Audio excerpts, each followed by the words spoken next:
After long time நாங்கள் ஒரு trip போகலான்னு நினச்சோம். ஸோ நாங்கள் வந்து இப்போ ஒரே நைட்டில் எடுத்த முடிவு தான். நாங்கள் வந்து வால்பாறை போகலான்னு நினச்சோம். அதனால் வந்து தாத்தா பாட்டி எல்லாத்தையுமே கூப்பிட்டு வால்பாறை போனோம். ஃபஸ்ட்டு வந்து ஒரு காஃபி கடையில் டீ குடிச்சிட்டு அப்புறம் நிறையா வியூ பாயிண்ட்லாம் இருந்தது. அங்கேருந்து ஃபோட்டோ எடுத்துகிட்டு அப்புறம் வந்து ஒரு டீ கடையில் வந்து இருந்தது. அதில் வந்து வாட்டர் ஃபால்லாம் பேக்ரவுண்ட் இருந்தது. ஸோ அங்கெல்லாம் ஃபோட்டோ எடுத்துகிட்டு ஜாலியாக என்ஜாய் பண்ணிட்டு இருந்தோம். அதுக்கப்புறம் நிறையா அங்கே ஒரு பக்கத்தில் எஸ்டேட்லாம் இருந்தது. ஸோ அங்கே வந்து ஃபோட்டோ எடுத்துகிட்டு அப்படியே ஜாலியாக போயிட்டு இருந்துச்சு.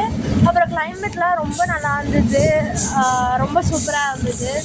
அப்புறம் போகிற வழியிலே நிறையா வாய்க்கால் அந்த மாதிரிலாம் போயிட்டு இருந்தது, ரிவர் மாதிரி. ஸோ அங்கே கொஞ்சம் ஃபோட்டோ எடுத்துகிட்டு அப்புறம் ஃபேமிலி ஃபோட்டோ ரொம்ப நாள் ஆச்சு எடுத்து, அதனால் அவங்ககிட்ட சொல்லி எடுக்க சொல்லி இது பண்ணோம். அப்புறம் நாங்கள் பாலாஜி கோயில் டெம்பிள் போனோம். அங்கே ரொம்ப நாள் ஆச்சு போய், ஆனால் ரொம்ப லேட் ஆகிடுச்சு. 3 o'clock தான் ஓப்பன் பண்ணுவேன்ட்டாங்க. ஸோ ரொம்ப லேட் ஆகிடுச்சு. அப்புறம் அங்கேயே சாப்பிட்டு அப்படியே போயிட்டு வரும்போது நிறையா மிஸ்ட்டு. அதனால் அங்கேயும் கொஞ்சம் ஃபோட்டோ எடுத்துகிட்டு அப்படியே கிளம்பி ஜாலியாக